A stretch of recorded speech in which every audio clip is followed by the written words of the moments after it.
Okay, narakubwiye ngo banga another banga. This is MJ Line challenge. Narakubwiye ngo uko umunsi wira n'undi ugacya tuba tugomba kubeza ibintu bigiye bitandukanye. Nute abangaba babonye izina cyangwa se babaye hit hano mu gihugu cy'u Rwanda bameze harahejya muri Canada, aho ubu ngubu bameze kwerekeza aho bita Edmonton. Bimeze bite?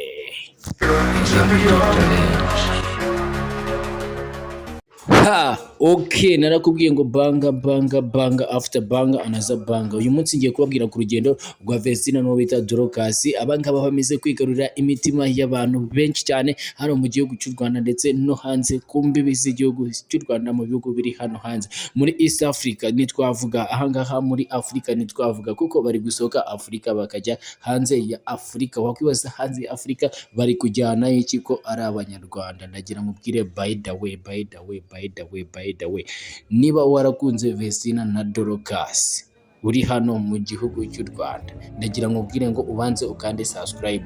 Ni ukuvuga ngo aba bakobwa ntabwo uko mubabona cyangwa se uko mubumva ntabwo ari ko biri. Ndagira ngo mubanze kumve kino kintu. Bano bakobwa bameze kugira izina riri hejuru cyane ku buryo hano mu basare bari mu gihugu cy'u Rwanda ushobora kuba uzi bari hasi yabo cyane. Banza ubyemere. Reka tugaruke ku ndirimbo ebyiri zabo arizo ziri gukoreshwa hariya hanze, zameze kuba iciro ry'imigani. Indirimbo ya mbere biyita Yebo imeze kuzuza miliyoni zisaga 22 by the way mu mezi angahe? Mu mezi ashyika kuri 5 yonyine gusa. Tugaruke ku indirimbo bita Emmanuel. Ni ukuvuga ngo umva n'imvano izi ndirimbo zishobora kuba zarakozwe ko hari ebyiri n'iyi ngiyi. Ni ukuvuga ngo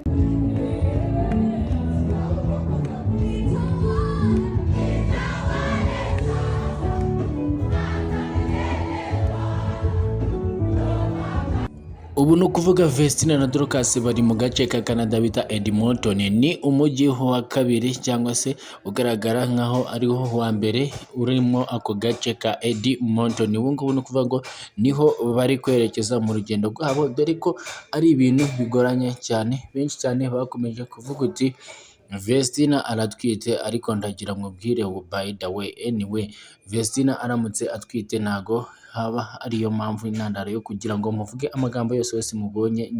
Kuri nge byaba ari ibyishimo, byaba ari n'umugisha kuba yanatwita, ariko kuvuga inkuru utahagazeho ntabwo aba ari byiza. Ngira ngo abantu benshi cyane iyo bari mu rugendo hari ikintu kibaho cyo kuba waruha cyangwa se ikizungera iyo wakoze urugendo rurerure. Ni ukuvuga ngo ejo murinda habi cyangwa se Irene cyangwa se MAI baramuhamagaye kuri Radio Rwanda muri Santideta, baramubaza uti Vestina bimeze bite? Ko abantu kuvuga ngo akomeje kumererwa nabi, bimeze bitasobanura ko wari umuruho nta kindi kiri inyuma yabo. Bamubaza ku bijyanye n'ibitaramo bari gukora harahejya muri Canada, aravuga uti ibintu ni byiza cyane. Baramubaza uti se ko indirimbo nyinshi cyane zabo ziri mu Kinyarwanda baba bari kuzumva, aravuga uti ibi bintu ntabwo ari we mugambi wa mbere bayipanze kuva kera, bari iyo mpamvu bakoze indirimbo ziri mu Giswahili. Indirimbo bita Yebo hamwe na Emmanuel harahejya bikaba birayoboye. Ndagira ngo nkubwire uti niba ukunda aba bana b'abakobwa babiri, iki ni ikintu twakubwira ko nuko aba bana atari impanga ahubwo barakurikirana. Ni ukuvuga ngo umukuru ni Dorcas, umukuru n'uwo bita Vestina, then Dorcas akamukurikira. Ikindi kintu twabasaba no gukanda subscribe hano kuri MJ Line Challenge, ubundi uko umunsi wira n'undi ugacya tukagenda tubahereza ibintu bigiye bitandukanye. Ciao, naha kagaruka yari